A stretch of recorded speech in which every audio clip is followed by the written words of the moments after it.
All right, we got an interesting guest here. Like I say, we always have interesting guests.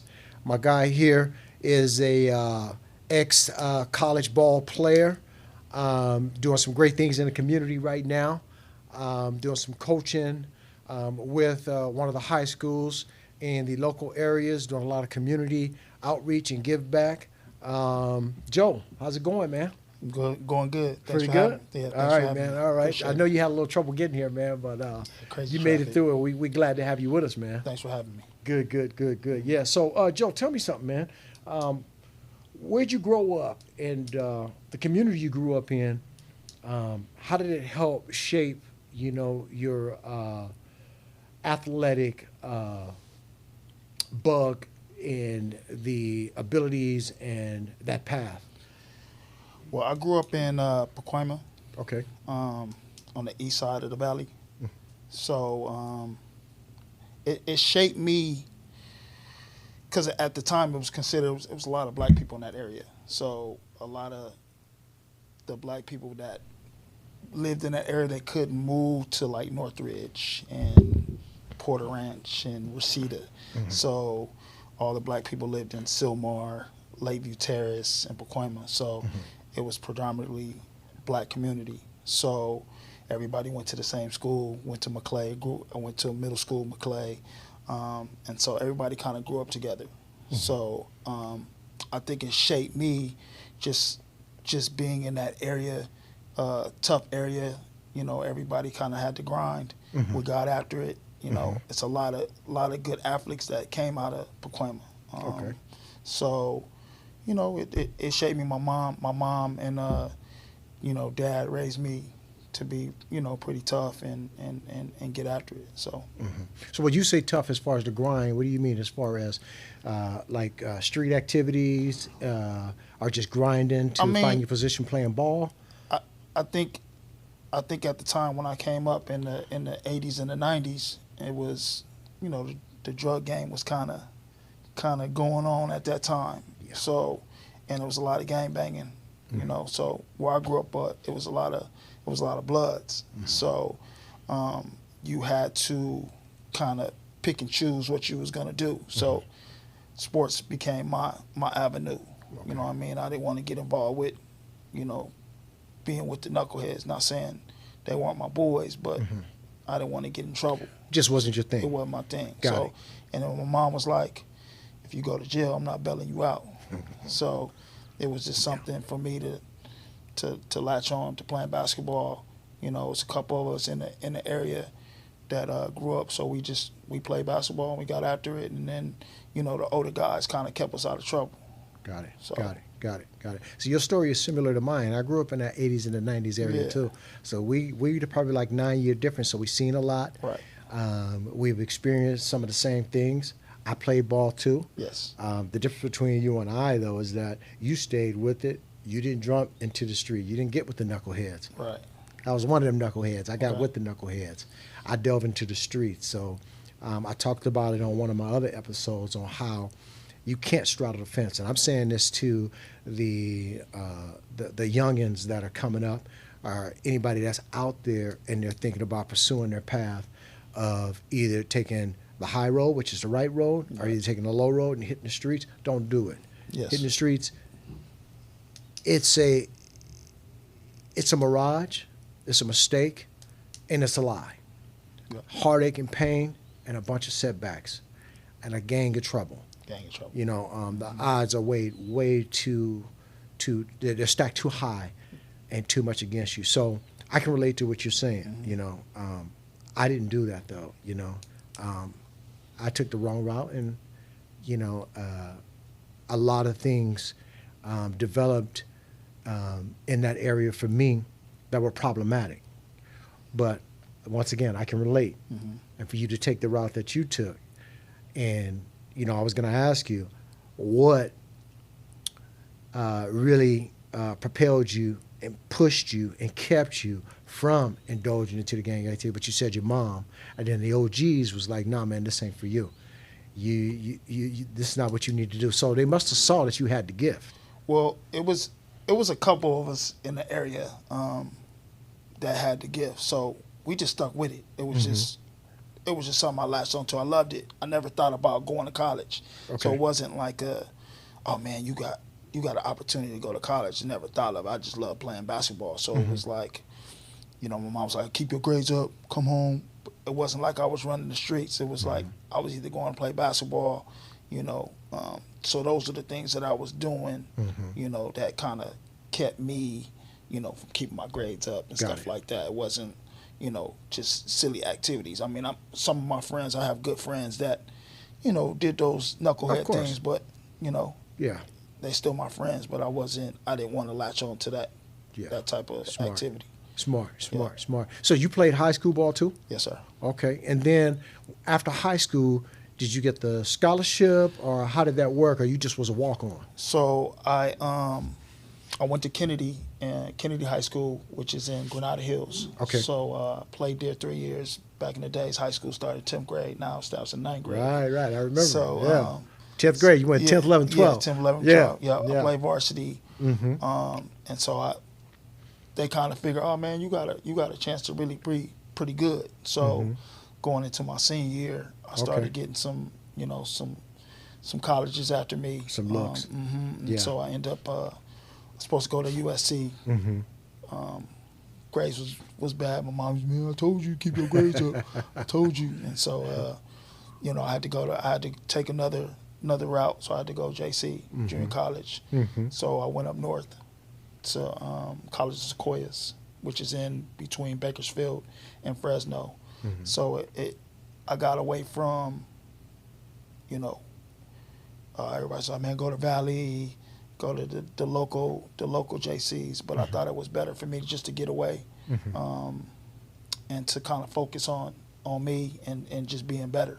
So I think that helped me as a man, you know, getting away, had to learn how to, you know, cook, clean, and do those things. So I think that was the best for me, and it helped me shape. I got to see different cultures, different people, instead of just being in Pacoima, you know, seeing my folks. So Right. I thought it was broadening your horizons. Yeah, I thought it was good for me to go away, and you know, so it shaped me. I think it shaped me a lot. Yeah, see something a little different. Yeah.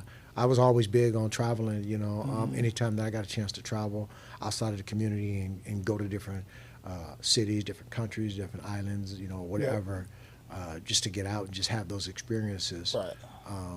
I always knew it. Just you could feel that it was different, and that you absorbing something different, and that it's changing you for the good. You know, so what you're saying is so true. And, you know, I advise anybody, if you can step out of the community, get away from the environment, to better yourself. Cool.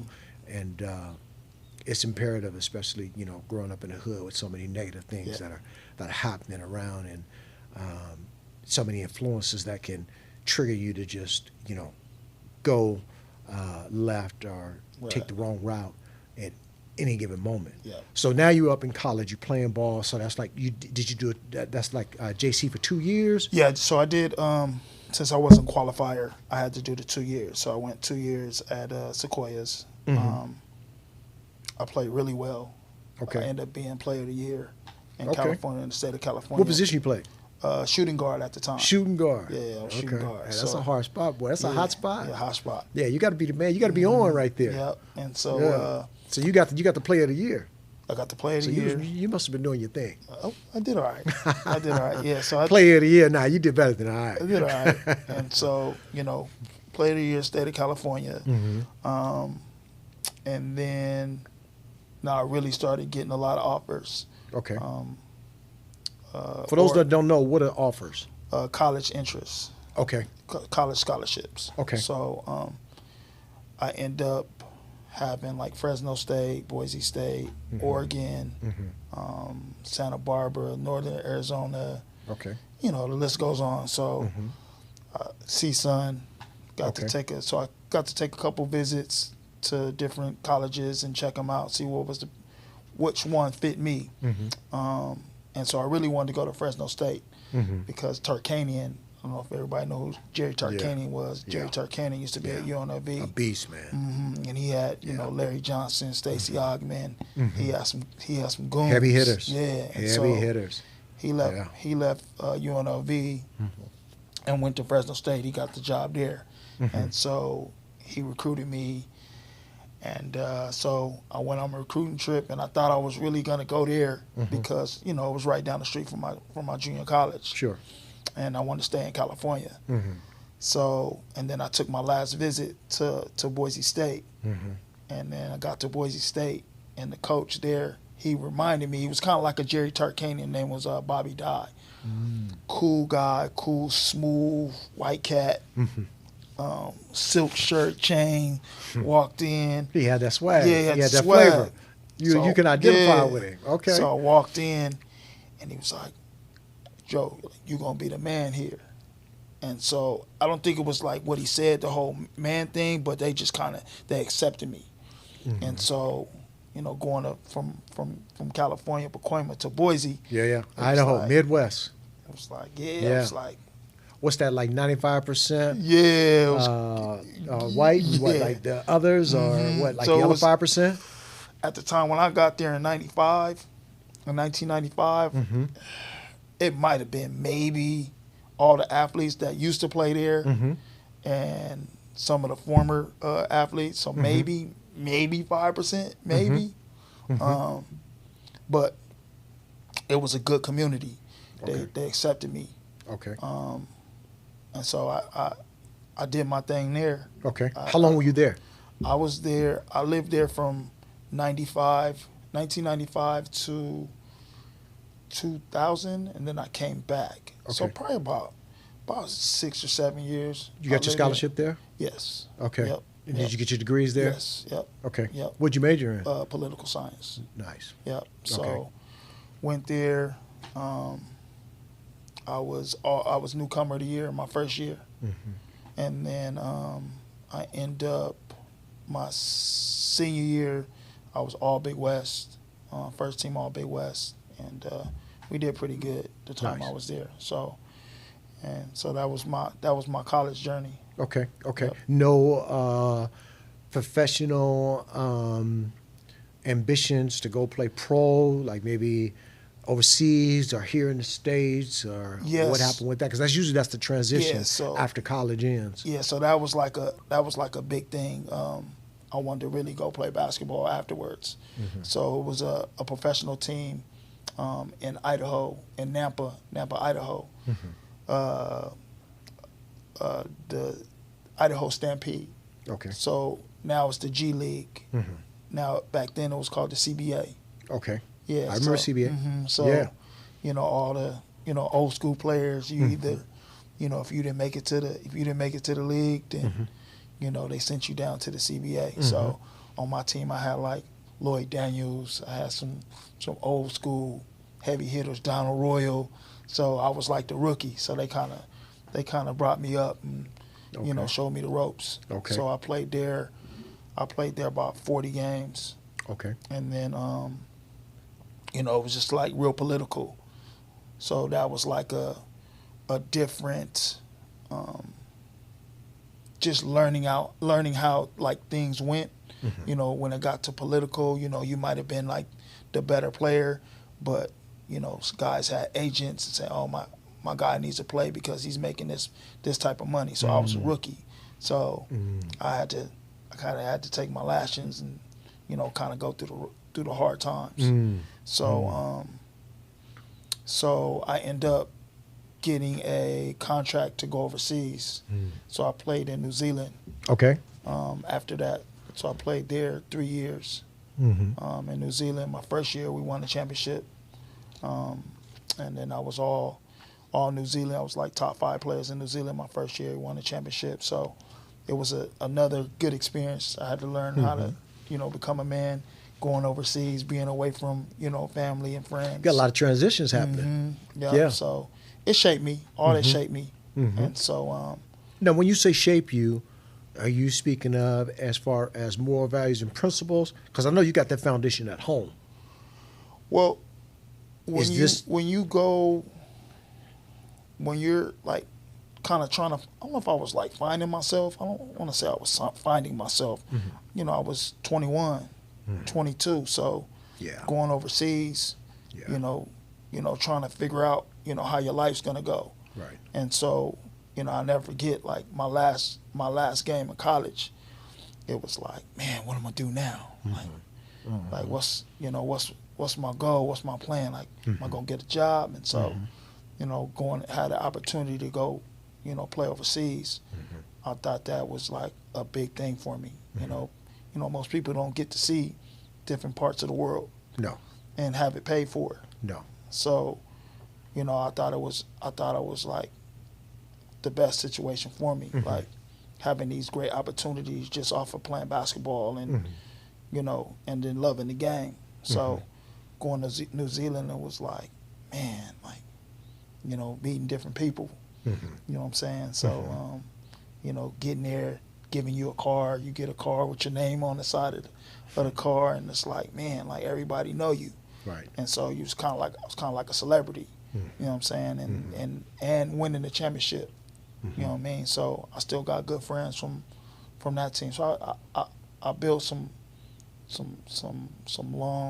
good friends, you know, over you know, my basketball career. So I thought, like I said, it just shaped me as a man, just, you know, meeting different people. Okay. You know what I mean? Meeting different people and seeing how they live, you know, to how we live in, you know, in LA and you know, Pacoima. So it was just like, oh man, they live far cry from where you grew up. Yeah, you know what I'm saying? So it just helped me like, man, I don't want to be back at home just kind of chilling. You know what I'm saying? So it was like it was good to like see different parts of the world. And, So now you like 21, 22. Do you go back home and visit? You see some of the old guys? And I was always, I'm the type of dude, I got homesick sometimes, you know what I'm saying? So I would come home for a little bit, see my boys, and it was like, man, I got a job to do, and see them, and I was out. Right. So, you know, so you know, at that age, I wasn't like too caught up in, man, I want to be home with my boys. It was just like, I'm coming home for a little bit. I see y'all, love y'all, and I'll catch up with y'all in a little bit. So right. That was my whole outlook on things. Right. Now I know being in this position, you're playing ball, you're an athlete, you're excelling. Are you in a relationship at this time? No. Oh no. All right. So now this may even be more challenging. You're not in a relationship. Okay. You know, the women coming at you, you know. I know they're coming at you. How you handling this? How are you? Because you see today, you know, there's a lot of ball players that get caught up, man. They get in these situations with women, and because it comes with the territory. Athletes, the women, the money, the fortune, the fame, the prestige. How are you able to navigate in this without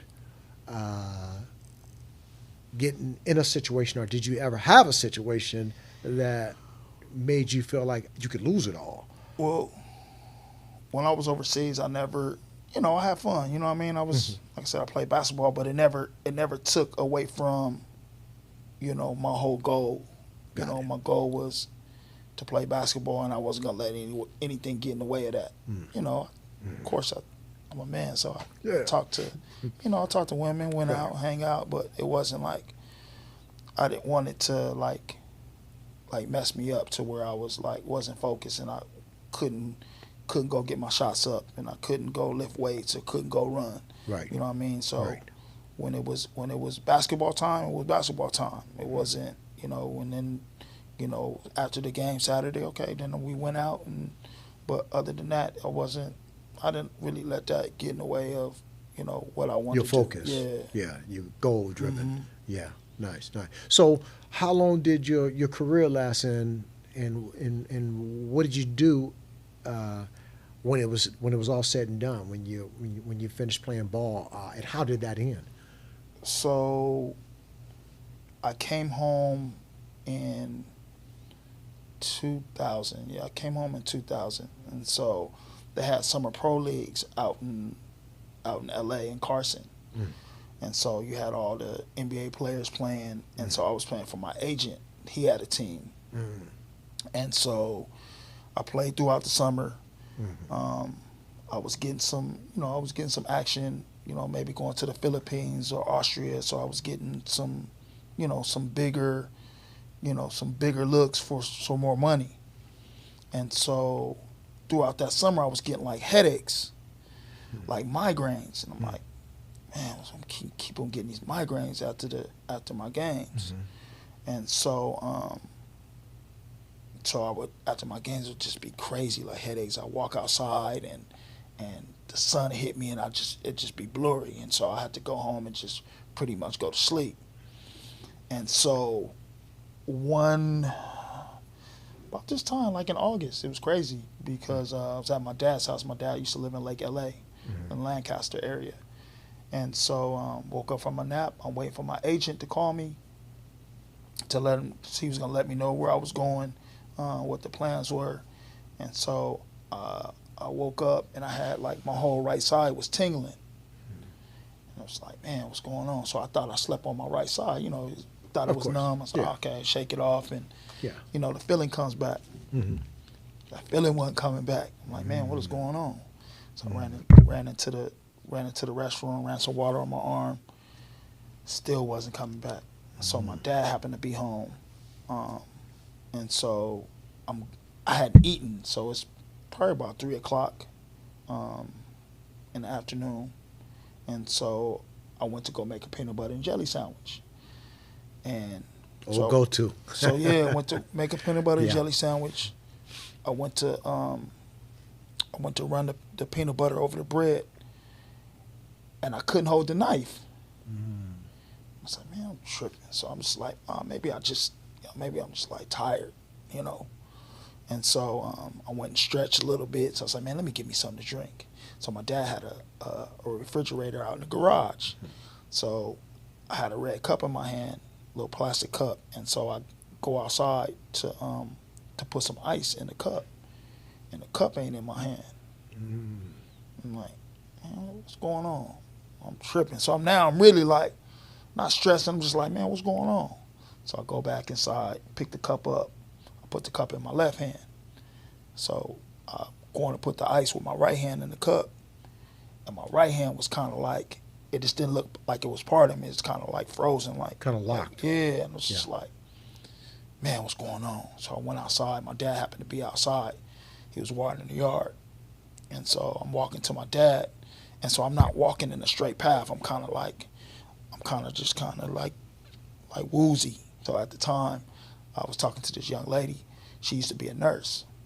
And so I went inside to call her, but she wasn't at her desk. So I went back outside and I said, hey, Dad, let's go. Something told me was like, let's go.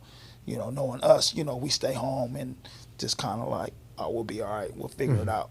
And so self-medicate. So something told me like, nah, get in the car. Go. Let's go. So my dad stayed like 30 minutes from the Antelope Valley Hospital. So he drives me, and then he goes, you all right? And I go, yeah, Dad, I'm good. And then I said something else. And he goes, what'd you say? And so I was like, I don't know, Dad. And then he goes, you okay? And so we finally get there. We finally get to the hospital. And he goes, where's the emergency at? And so I tried to say emergency, and it came out wrong. So then at this point, I start slurring my words. And so get inside, get to the hospital, going to the emergency. So I was like, man, I got to call my mom, because my mom stayed in Vegas. She had moved to Vegas after I graduated high school. So she moved to Vegas. And so so we finally get inside, and so I went to call my mom. So back then when they had, remember the 1-800 collect? So I'm like calling my mom, and I'm like, dude, I forgot my mom's number. So now I'm like, really, now I'm losing everything. Everything just started like going away. So I'm just like, man, what is going on? So it was like maybe about 50 people in the emergency. So now I'm like tripping, like, man, I gotta wait here all night. Like, something ain't right. And so they must have already knew. No. He goes, how old are you? I said, I don't know. So I had left my wallet at my dad's house because we was rushing out. And my dad told him my name and my age and all that. And so he goes, do you know who the president is? And I go, yeah. I go, I think I said Monica Lewinsky. That's when Clinton was Right. Yeah. So he laughed, and so but he thought I was messing around when I told him like I didn't know my name and how old I was. He thought I was joking, and so they gave me like some aspirin, and then they took me into like the back room and they laid me on the bed, and so they had these clocks on the wall, the number clocks, and I'm looking at the clock, so I'm laying there. I'm just like, dang, I can't tell time. So I didn't know numbers now. So now I didn't know 1, 2, 3. I couldn't tell time. So now I'm really like tripping. So I didn't want to go to sleep. And so I went back to the bed, laid down. I fell asleep. And so kind of middle in the morning, they came and got me. And so the nurse, he had a wheelchair. And I'm like, man, why you got a wheelchair? So I'm like, so I get out. Bruh, I don't need a wheelchair. Yeah, so I get out the bed. And I just fall. So he kind of already knew. So I fell to the ground. So now I'm really like out of it. And so he puts me in a wheelchair, and I just kind of got my head down. I'm like, man, what's going on with me? He said, oh man, you had a stroke. And I said, stroke? I said, man, that's for old people. You know what I mean? And so he was like, nah, you had a stroke. He said, you lucky. How old are you at this time? 25. 25, having a stroke. Yeah, and so they took me upstairs. And then they did everything. They flashcards and with like, baby and different like stuff on animals, and they did like my numbers and ABC. So I had to start all over. Wow. So I was at that hospital for about a month. Yeah, about a month I was there. So you're at the hospital now for about a month. At 25, you've been playing ball, Yeah. and now you in a state of infantile, starting all over, learning like a baby would about life all over again. What's going through your mind? How are you processing this? I don't think I processed it at that time. I was just like, I kept on saying, man, like, what's going on? I just kept saying that, and then I was like, I need to fight. You know what I mean? I didn't want to feel sorry for myself. So when they said, oh, you had a stroke, I was like, man, I'm gonna fight to get back. So every day it was like, I'm gonna get. They said luckily I was young, and everything kind of bounced back. So they said if I was older, then a lot of that memory wouldn't have came back. So I think I was like determined, like I didn't want to be in the hospital. So they was like, oh, you can't walk around. I would get up, and then I just walk around the hospital. And they said, nah, you got to sit down. I said, nope. I said, that's not me. I can't sit down. You refused to just I refused, adhere to what they were saying. You knew what you needed for yourself. Yeah. What did they say that brought the stroke on at 25? Young man, healthy, playing balls, been healthy all his life. What brought the stroke on? They never found out. Never found out. Never found out what caused it. So that hospital actually, so I didn't have insurance at the time because I was going back and forth overseas. So the hospital ended up paying for my hospital stay. And then they sent me to a county hospital in Lancaster. So I was there another like month and a half. So I like stayed there and had like a big room like this. It was like my own room. And then they gave me, I had to meet with my doctor. So I met with a bunch of doctors. So I had speech therapy, physical therapy, occupational therapy every day. So I was kind of like determined. So I was like, you know what? I ain't gonna let it beat me. So I did that. Yeah. I did that every day. My family and friends would come out. I was in the room by myself, and then my dad, he would stay like a couple nights with me. Come on, like I said, my mom was in Vegas. My boys would come up, but it was crazy. Then my dad was sick, so my dad ended up being sick, and so I was like, man, like, oh, before that, so it was crazy because my dad said, oh, I got some. He said, I got some good news for you. He comes. He said, your agent called today. Mm. And I was like, what'd he say? He said, oh, man, he got a couple jobs for you. And I was like, man, but I couldn't do nothing. Couldn't do anything. It was over. It was No, over. I won't say it was over. I won't say that, but I think that was like my driving force. Like, I wanted to get back to playing. You want to again. get back to playing. Yeah. You want to get back. So your dad's telling you that your agent's call got a couple of jobs for you. You love playing ball. This is your thing. This is what you know. This is what you do. And you're excelling at this time. How does it make you feel? How did you process that? Because I know that's something that was heavy on your mind. That one got me. That one got me because I had did everything up until that point to get me to go make more money. Mm-hmm. And so now it was like, man, I could have went to the Philippines and made, for 6 months, 20,000.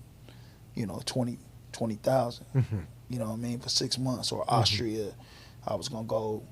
That was like 9 months, 8 to 9 months, and make 90,000. Mm-hmm. So it was like a choice. Mm-hmm. You know what I mean? And so now I'm like, when he told me that, now I was just like, man, like dang, like everything I worked for It's gone. Is gone. Yeah.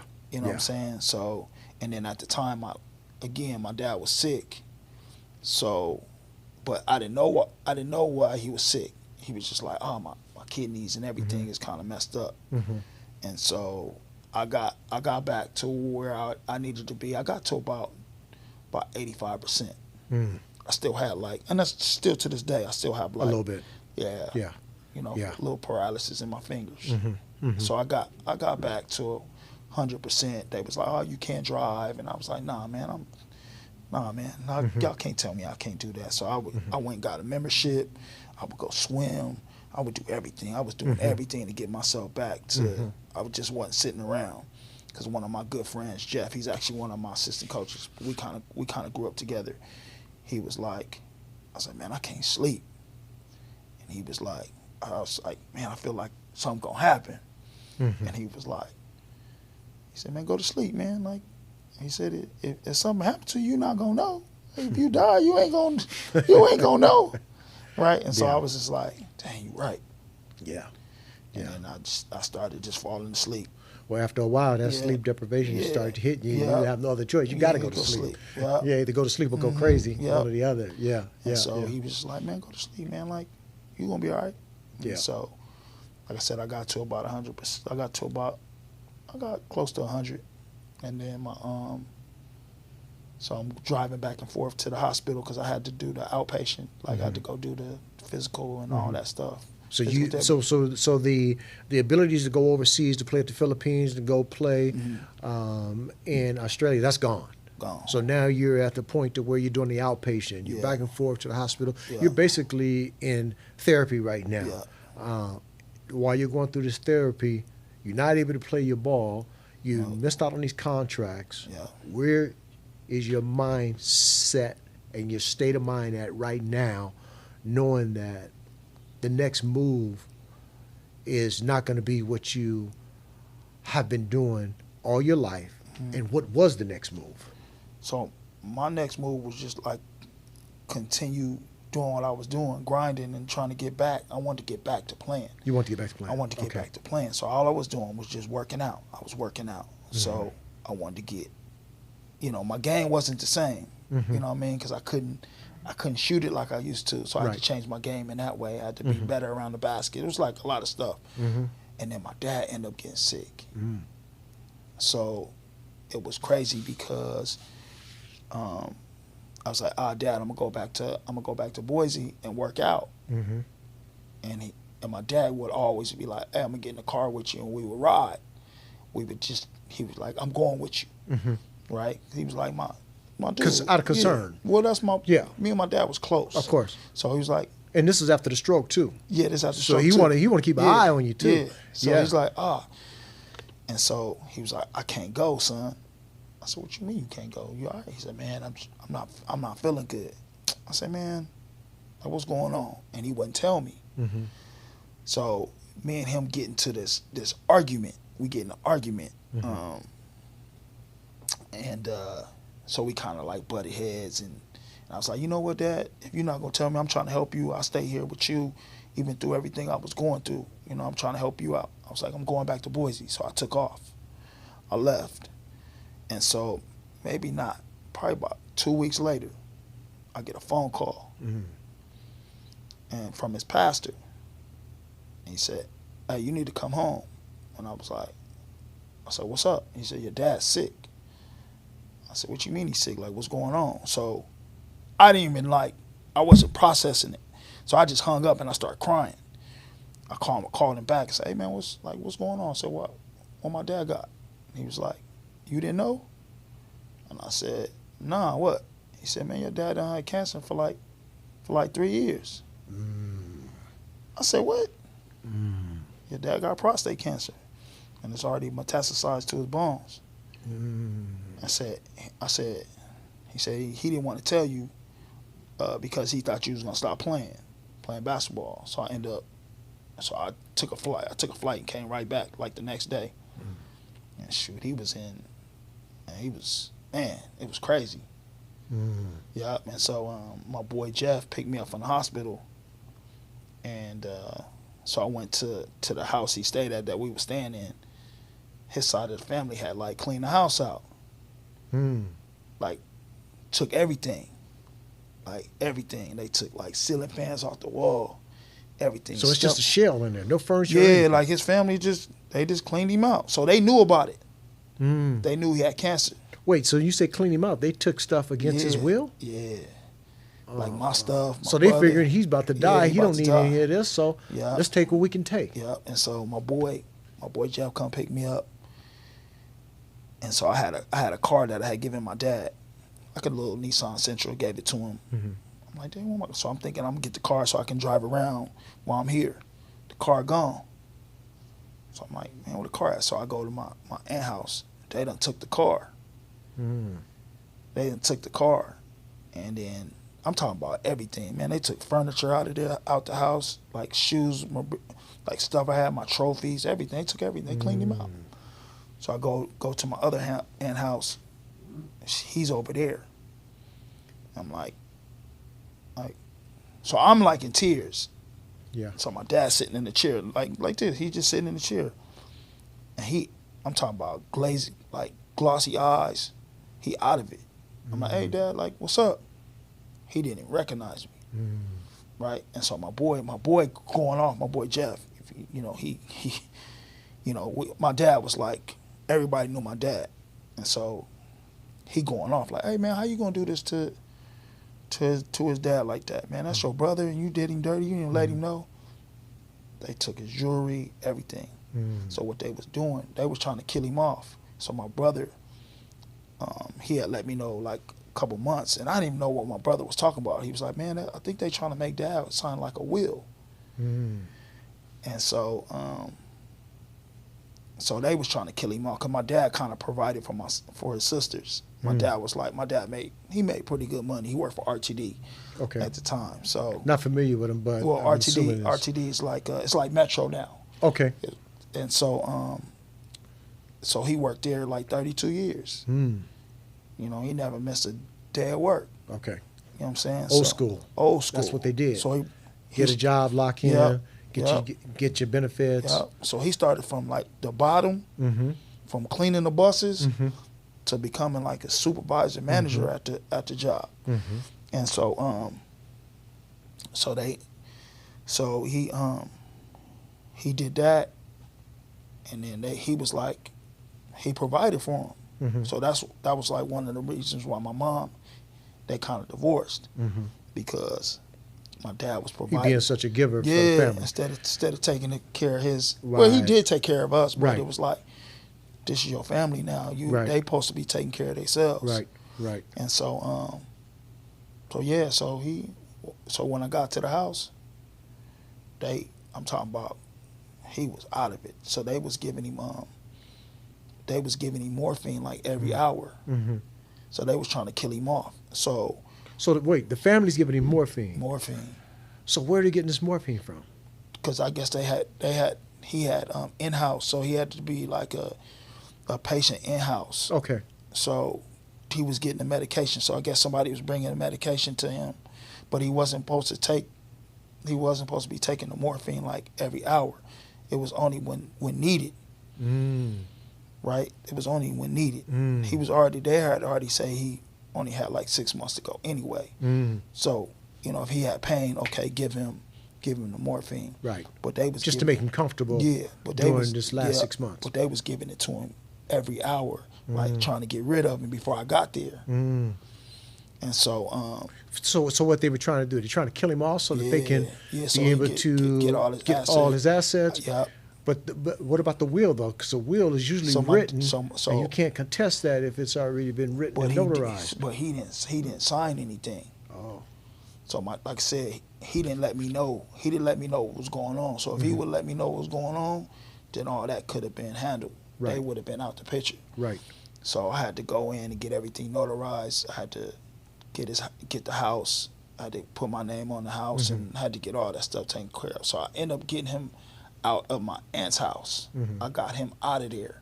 So I had to take him to a convalescent home, to a hospital, like down the street. So your ball playing and everything at the college is on hold. It's on hold. I mean, even your going overseas. Everything. This is at a standstill right Everything.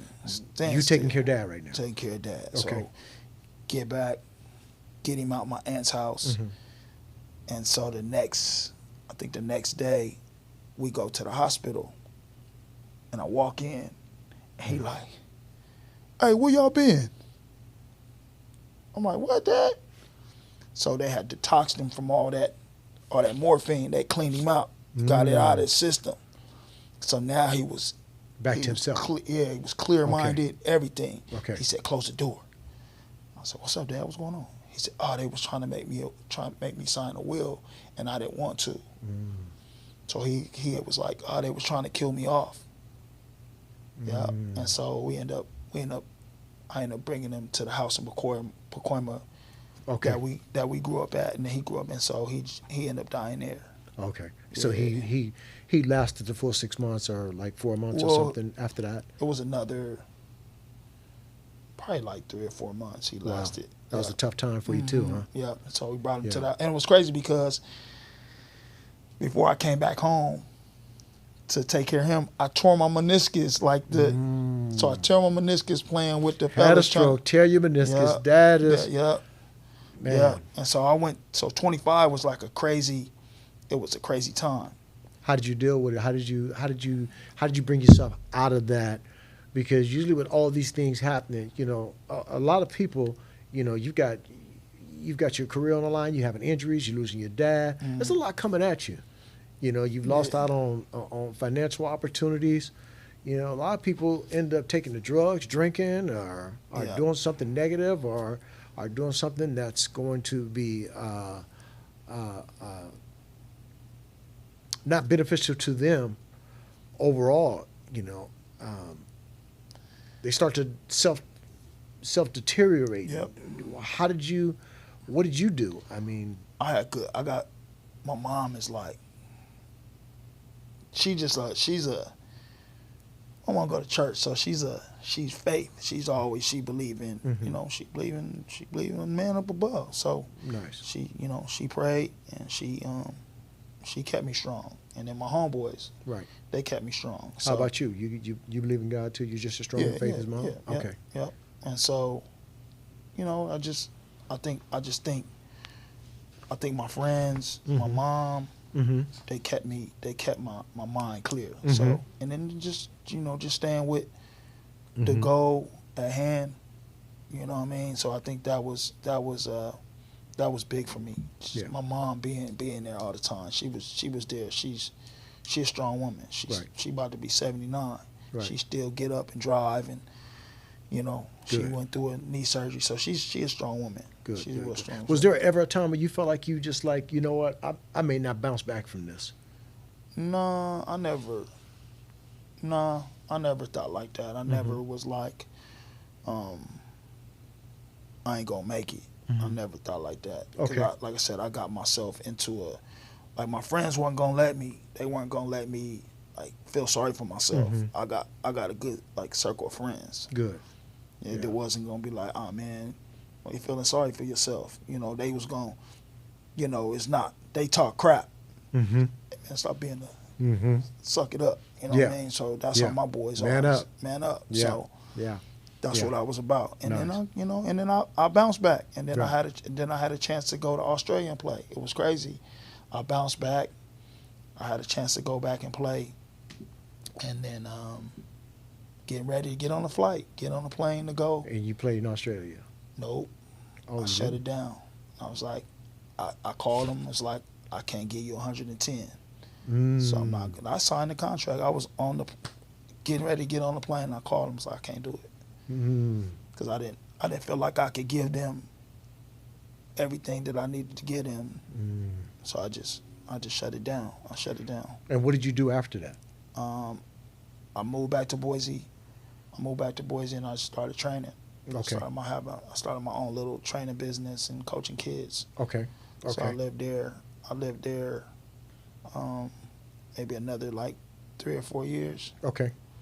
Yeah. So I went there, started my little business, started training kids, and then one of my good friends, Will, he started a club team out here and training kids, and he was like, "Man, come home."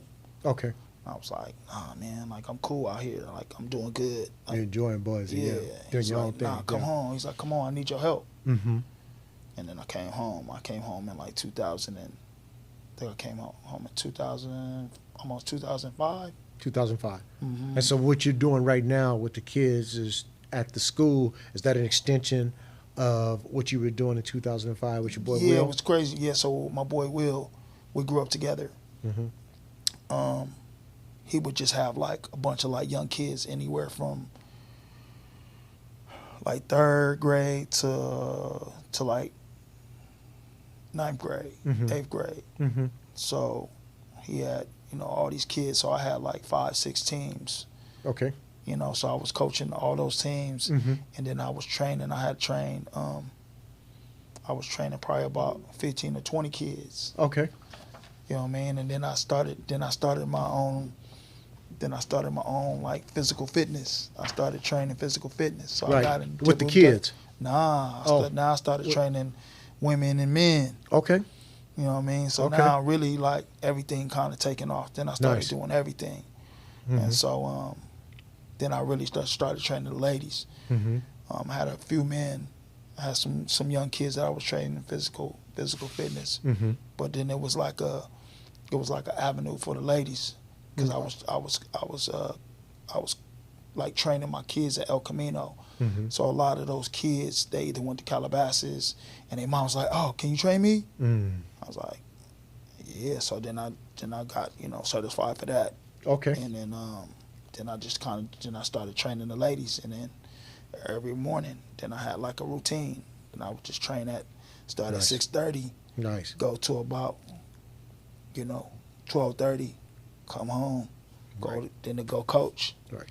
And so that was my day. Yeah. So So you're coaching now, though, at El Camino? I'm coaching at Poly. Poly. Mhm. Okay. Mhm. And that's where you have like, you've taken them to some of the championship.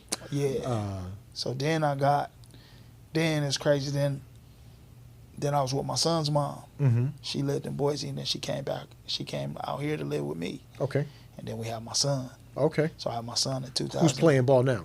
Yes. Okay. I had him in 2006. Okay. So now everything like kind of looking, on the up and up. Everything, I'm getting everything, putting everything behind me, just the stroke and everything. And Mm-hmm. so now I'm feeling really good. Mm-hmm. And then, I have my son and coaching, and Nice. now I'm coaching at. Then one of my good friends, he ended up getting the head coaching job at El Camino. Mm-hmm. And then he was like, "Hey man, you want to help me coach at El Camino?" Mm-hmm. I was like, man, I just had JD. Mm-hmm. He said, "Man, you can bring him with you." So then I started coaching there. I did the freshman, then I did the JV, and then he leaves, and then I end up getting a head coaching job. Mm. And so my first year there, we won the championship, and so it just everything was good. Good. Life was good. So, and then I ended up dealing with situation with my son's mom, and we split up, and Mm-hmm. deal with that whole nonsense. But Yeah. That Yeah. shaped me. Mm-hmm. That shaped me and my son to, we came closer to bond, and Mm-hmm. um, so, and then went through the journey at El Camino. Mm-hmm. Um, they let me go going into my son's. He played for me his freshman year, Mm-hmm. and then I had Haim's son, Keon and Mhm. Khalil. They Okay. played for me, and so Nice. I had them freshman year. Well, that's good. You formulated something that would be able to give back to the youth and help shape Mhm. the kids, and be able to use your skill set Yep. and your abilities to be able to help them to be able to grow and progress Yep. in areas of physical fitness, and I'm quite sure academics as Yep. well, and basketball. Yes, sir. And your son, he's still playing now, right? Yeah. Yeah. So, we're like junior, senior right now in school. No, he just graduated. He just graduated. Just Okay. graduated, He following yeah. your footsteps? He gonna go on He's to play trying to, yeah, college yeah. and play pro, We trying, yeah, possibly play some yep, pro ball or yeah, something? That's the whole goal. Okay. Yep. All right. You pushing him in that direction, or what do you think? What are you thinking? I mean, if he wants it, I think he wants it. So, Yeah. I push him as much as I can, and Yeah. I'm supporting him as much as I can, and getting him to, it's tougher now, Mm-hmm. as far as the youth. Mm-hmm. I think it's more. I think it's harder than when we came up. Mm-hmm.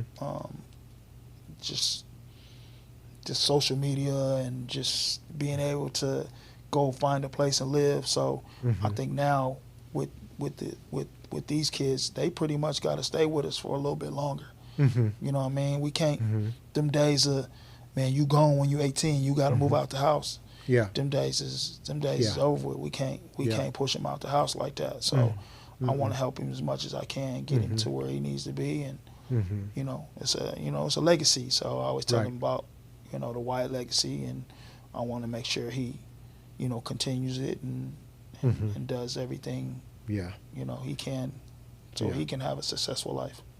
That's good, man. That's Mhm. good. It's important to have that support system. Yeah.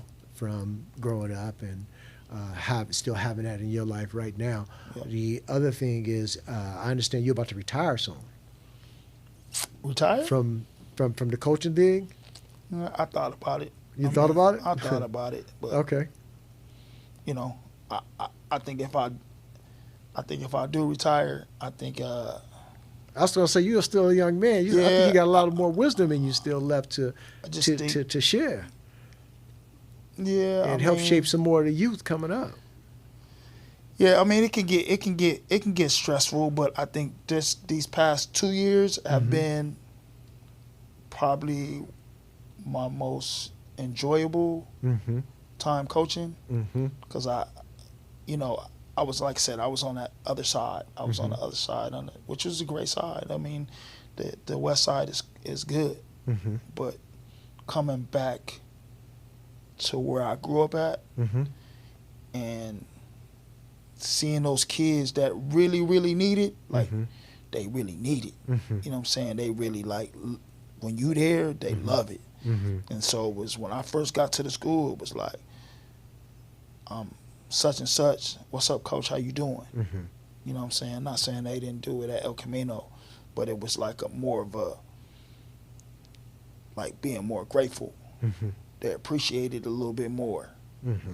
You know what I'm saying? Because it wasn't, they parents worked. They really like hardworking parents. So a lot of their parents didn't even come to the games. Mm-hmm. It was like my son's mom, Naheem and his wife, Mhm. Whoever can come and support, they support. You know what I mean? So Yeah. when I was at El Camino, man, all them parents would come to the game. You know what I'm Mm. saying? So, over here, they parents is working. So Mhm. I have a better appreciation for it being here. Mhm. You know what I'm saying? Because Yeah. I know, my mom and dad had to work and they couldn't make it to all my games. Mhm. So being over there is just kind of like, man, and they appreciate it. You know Right. what I'm saying? They appreciate it. They, Mhm. we had a pool party, so I'll do anything for them. We got to pick them up and take them to games. Mhm. So, but they appreciate it. So this year, the past 2 years have been just great for me. Good. You know what I'm saying? And Good, along good. with coaching some of the kids that I've had, Yeah. and then along with having my son play for me. Nice. So Nice. it was, Looking back if you had a chance to do it all over again, what would you do different? I wouldn't do anything different. It Okay. shaped me. Okay. I wouldn't. Yeah, I had to struggle. I had to go through whatever I went through at El Camino. Mm-hmm. It sucked. You know, my son dealt with it. Some of the kids that was when my son was there that was dealing with it, Mm-hmm. they had a hard time. Mm-hmm. It damaged them a little bit. Mm-hmm. You know what I'm saying? So How so? What is when you say hard time? How so? You know, like I said, I coached them. Mm-hmm. You know what I'm saying? I was in their lives. You know what I Mhm. mean? So I think when you take that away, and then you try to bring somebody new in, Oh, they wasn't yeah. used to it. They wasn't. because they have the relationship Yeah, with you. they had a relationship with me. Right. Right. So I think it especially my son, he was like man, like I think he was, I won't say he was mentally messed up, but Mhm. I didn't know what he was feeling, Mm-hmm. because we was trying to send him to this school, you gonna go play here, and he was like, Mm-hmm. you know what I mean? I think he was losing that love for it. And so a Mhm. lot of those kids, they Yeah. either quit when I left, Mm-hmm. or they lost the love. Right. And Right. so I was like, look, you got a chance to, I'm not going to tell you guys what to do, but I'm going to another school. You know, y'all free to come. You know what I'm Right. saying? So Right. I didn't make the choice for him. Mm-hmm. So, you know, getting Khalil and Keon, and then having JD, Mm-hmm. they was together. Mm-hmm. So it made it better. It made everything just They had their enjoyable peers thing. with them. Yeah, it was. Yeah. This year was a great year. Mm-hmm. You know what I mean? So I wouldn't change it. You know, Yeah. I wouldn't change it. It made my son stronger Mm-hmm. mentally. Mm-hmm. You know, he had to grow up as a young man. Mm-hmm. Some of the other guys, Mhm. they had to grow up. Mm-hmm. So it shaped me. It's just good for him. It's good for him. Yeah. Struggle's good. I think that, it's important that, the kids coming up, especially playing high school sports, going through their adolescent years, they need that guidance. And there's a lot of peer pressure that's surrounded around the school, especially today with, things moving so fast, the social media. Yep. You see a lot of things that are happening with the bullying online, and kids are being exposed to a lot more than what you and I were exposed to. It was tough for us coming up, and having the people that were in our lives, like the older guys that we could look up to and respect. It was very important, and it was very helpful in guiding us, and I think that it's a good thing that you're able to be there and have a handful, anything that we can grab a hold to and save and be able to enrich the life of someone else. It's a good thing. It's important that we do that, especially with the being older gentlemen and having the wealth of experience and the knowledge that we have. It's our duty to be able to share that. We have to share that. We have to get that back, and that's part of what my platform is about. And that's one of the reasons I wanted to have you on here. You've got a wealth of knowledge. You've done a lot of things, and to be able to share that, and for my listeners and my audience to gravitate to that, because I don't know who's listening. Maybe a kid who grabs this and listens to your story and be like, I can do that too, or is in a situation where they're playing for a coach, or the coach is probably about to transition out, and is lost. Like, okay, well, I'm going to cling to my buddies that are here, and we're going to formulate this. You never know. Yeah. And it's important, and I appreciate you coming on and being able to share that story and Thank you. and be able to give us that, especially after what you went through with that traffic, man. I thought you weren't going to make it, but you made it here. It was good, man. Divine intervention. It happens a lot. A couple of things I want to touch base on before we get out of here, though. Okay. A couple of fun facts. I got to ask you a few things, and put you on the spot for a minute. Okay. Is that cool? That's all right with you? That's perfect. All right, well, let's get to it. One thing is, what do people often misunderstand about your journey? And I ask that because here it is, a guy who had opportunity, could have went and played pro. I'm hearing you out. There's an opportunity that was there, and you just deadened it. You killed it. You know, Australia, nah, I'm not going. Somebody else be like, man, what? Especially come from where we come from. I'd be like, man, I'm taking that opportunity, man. If I'm not, I'll get ready when I'm there. You know what? I don't talk about it as much. Okay. You know what I mean? I don't. You know, my son. You know, a few people know about it. Okay. But I don't really talk about it. You know, Okay. I don't. You know, so for me, it's. Okay. You know, when people, you know, if I do tell them, you know, Mm-hmm. I think it's always been, you know, you made the right decision for yourself. So. Okay. I don't really talk about it as much. Okay. I really don't. Okay. So a lot of things I keep to myself. You know, Okay. my mom always says, "Oh man, you need to let people know, Mm-hmm. you know, how you handle things and how you Mhm. went through what you went through in your life." Mm-hmm. But you know, I'm a humble guy, so I just try to stay to myself and Yeah. you know, mentor the kids and Sure. you know, I'm still young at heart, so I still hang out with the kids and Yeah. and clown around with them. So Yeah. um, Well, this is a spark right here, yeah, because you never know who's going to hear this. Yeah, You know, yeah. you never know what's going to happen from here. Mhm. You know, things do happen in the strangest and oddest of ways. You know, once the information is out there. Yeah. One of your proudest moments, would you say, as a coach and a mentor? What is one of your proudest moments? Proudest moments. Yeah, I would say and one of your biggest accomplishments. my proudest moment, of course, having my son. That Yeah. was like a joy. That Mhm. was the best. You know, it's like, man, having a son, Mhm. my first round, like, ooh, having a boy. So I would say that was probably one of my proudest moments. And this year, I would say Okay. this year, winning the championship, you know, my second year at Poly, you know, just my second year, winning it with my son, Mm-hmm. winning it with his friends. Mm-hmm. You know what I mean? They doubted us. Mm-hmm. You know what I mean? And I always say they when I got let go at El Camino, it was Mhm. just kind of like they kind of left us. Like they didn't give a crap about me and my son. Mm-hmm. So I think kind of throwing it in their face. Right. Like, hey man, we won it, and we Mhm. didn't, you know, we didn't talk trash. We just did our job. Showed got it up and done, played the yeah, game and we got like it it's supposed to done. be played. And it was pretty much thrown in their face. Mm-hmm. You know, so that was like a great moment. You Right. know, when we won it. We won it.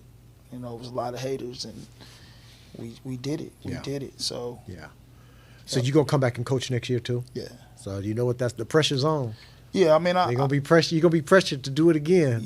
that's the goal. I want it. Yeah. I'm looking forward to another year Yeah. of winning it.